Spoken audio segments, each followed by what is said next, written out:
Start பண்ணுறப்ப நான் ஒரே ஒரு மிஷினோட தாங்க ஸ்டார்ட் பண்ணேன். இந்த மிஷின் தாங்க அது. இந்த மிஷின் நான் செகண்டில் தான் வாங்கினேன். பட் இப்போ வந்து இந்த மிஷினை வச்சு என்னால் கிளாஸும் எடுக்க முடியுது, சர்வீஸும் பண்ணி கொடுத்துருக்கேன். மெயினில் கடை வச்சு உட்காந்துருக்கேன்னா எனக்கு கை தூக்கி விட்டது இந்த மிஷின் மட்டும்தான், இந்த ஃபீல்டு மட்டும்தான். நான் என்கிட்ட வர ஸ்டூடெண்ட்டையும் சொல்கிறது, சின்ன சின்ன மிஸ்டேக் வரதான் செய்யும், எந்த இடத்துலையுமே ஸ்டாப் ஆகி நின்றாதீங்க, அடுத்தடுத்து நெக்ஸ்ட் போயிட்டே இருக்கணும். எந்த இடத்துல எந்த ஃபீல்டு எடுத்துட்டாலும் மிஸ்டேக் வரதான் செய்யும், ப்ராப்ளம் இருக்கதான் செய்யும். அதெல்லாம் ஃபேஸ் பண்ணி அடுத்த நெக்ஸ்ட் லெவலுக்கு நெக்ஸ்ட்னு போயிட்டே தான் இருக்கணும்.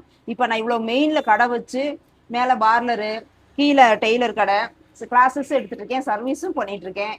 எனக்கும் 2 நாள் வேலை கொடுக்க முடியுது. அதுக்கு இந்த மிஷின் மட்டும் தான் காரணம், இந்த ஃபீல்டு மட்டும் தான் காரணம். நான் என்கிட்ட வர ஸ்டூடெண்ட்டே நான் சொல்றது, கிளாஸுக்கு முடிச்சுட்டு டச்சு மட்டும் விட்டு நின்றாதீங்க, அப்படியே ரன் பண்ணிட்டே இருங்க. ஸ்டார்டிங்ல மிஸ்டேக் வரதா செய்யும், கரெக்ட் பண்ணி நம்ம தான் போயிட்டு இருக்கணும். எவ்வளோ கஷ்டங்கள், எவ்வளோ பிரச்சனை, எவ்வளோ வழி இந்த தேவி ஃபேஷன் அகாடமியை உருவாக்குறதுக்கு. தேவி ஃபேஷன் அகாடமியில் கிளாஸஸ் மட்டும் இல்லைங்க, சர்வீஸ் எல்லாமே இருக்கு.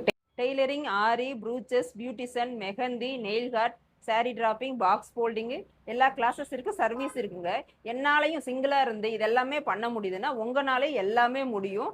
கண்டிப்பாக என்ன மாதிரி யாராவது ஒரு பிஸ்னஸ் பண்ணிட்டு இருந்தீங்கன்னா கண்டிப்பாக அந்த வீடியோக்கு மேலே கமெண்ட் பண்ணுங்க. இந்த வீடியோ உங்களுக்கு பிடிச்சிருந்துன்னா யூடியூப் சேனலை சப்ஸ்கிரைப் பண்ணிக்கோங்க. யாரெல்லாம் பிஸ்னஸ் பண்ணுறீங்க, என்ன மாதிரி உமன் தனியாக இருந்து யாரெல்லாம் பிஸ்னஸ் பண்ணுறீங்கன்னு சொல்லி வீடியோ கீழே வந்து கமெண்ட் பண்ணிக்கோங்க.